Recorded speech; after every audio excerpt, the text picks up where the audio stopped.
Inilah sosok Ning Umi Laila, penceramah kondang, yang baru-baru ini viral di media sosial.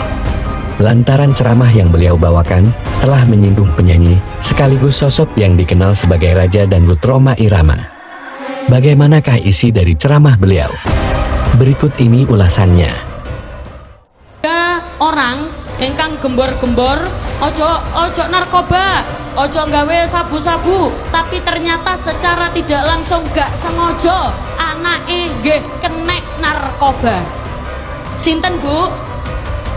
Oh, mboten semerap, Rhoma Irama.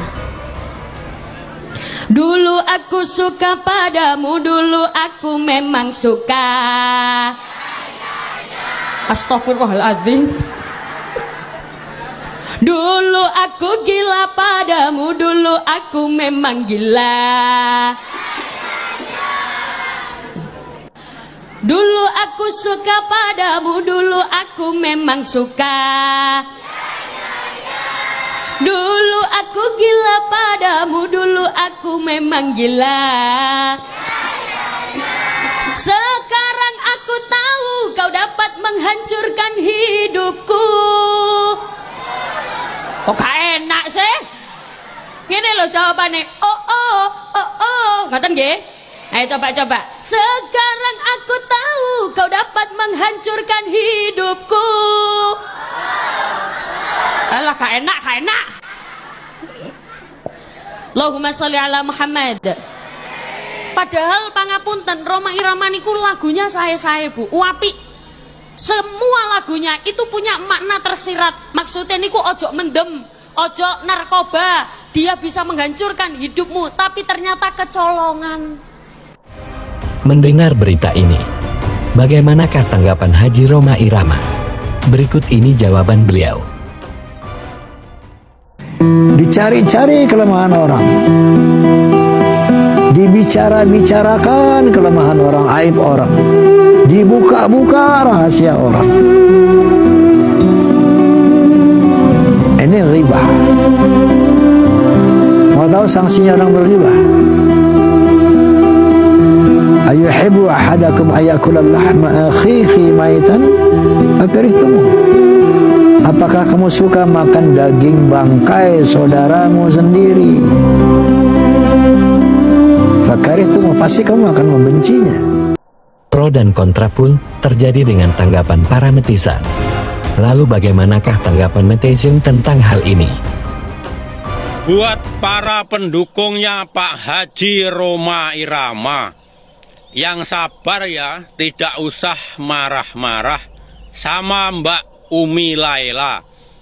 Yang dikatakan Mbak Umi Laila itu benar, itu nyata. Sebetulnya itu cuma sedikit peringatan buat Pak Haji Rhoma Irama. Kata yang komen di atas, Ning Laila penceramah yang jujur dan polos. Ya, saking polosnya dia tidak bisa membedakan mana materi yang layak disampaikan kepada publik, mana yang tidak. Mana yang harus dia pahami di dalam dalil, mana yang tidak. Dia belum pernah merasakan berumah tangga, punya anak, merawat anak, sampai anaknya besar. Kebayang tidak bagaimana kalau suatu saat nanti anaknya melakukan hal yang sama seperti yang dialami oleh Rido. Padahal Ning sendiri sudah menasihati anaknya hingga ratusan ribu kali. Bagaimana nih hatinya saat dia mendengar dari penceramah lain, penceramah itu menyudutkan dia. Bagaimana? Seharusnya menjadi penceramah yang muda itu harus mempergunakan adab. Adab itu jauh lebih tinggi daripada ilmu, karena orang yang beradab pasti memiliki ilmu, tapi belum tentu orang berilmu itu memiliki adab. Ingat itu. Dalam menghadapi pro dan kontra ini, Putri Haji Rhoma Irama pun juga melayangkan komentarnya kepada publik. Assalamualaikum.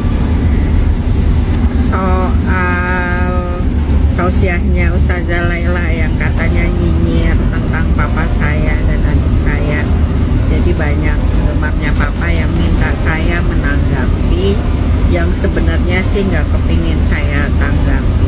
Karena begini ya, saya rasa Ustazah Laila itu sebagai seorang guru agama juga paham lah bahwa jangankan Rhoma Irama, Nabi Nuh aja diuji oleh anaknya gitu. Banyak nabi-nabi lain lah diuji oleh keluarganya, oleh istrinya dan sebagainya. Jadi apalagi Rhoma Irama gitu, yang manusia zaman now ya. Dan untuk Mas Ridho sendiri kan alhamdulillah. Jadi orang yang baik itu kan bukan orang yang tidak pernah melakukan kesalahan, tapi yang mau memperbaiki kesalahannya gitu. Dan sejauh ini Mas Ridho sudah berusaha untuk memperbaiki semuanya, untuk memperbaiki dirinya gitu. Jadi apapun yang disampaikan oleh Ustazah Laila itu sebetulnya beliau sebagai seorang ustazah, sebagai seorang ulama ngerti lah kalau manusia itu pasti ada cobaannya gitu ya. Jadi ya saya nggak perlu menanggapi apa yang perlu saya tanggapi, apa yang perlu bapak saya dan adik saya tanggapi gitu. Apalagi kan ya sama papa saya dan Ustazah Laila itu kan sama-sama ngerti ilmu gitu. Jadi saya juga nggak merasa dirugikan ya, saya, papa saya, adik saya, keluarga saya gitu, nggak merasa dirugikan apa-apa dengan gibahannya ustazah itu gitu ya.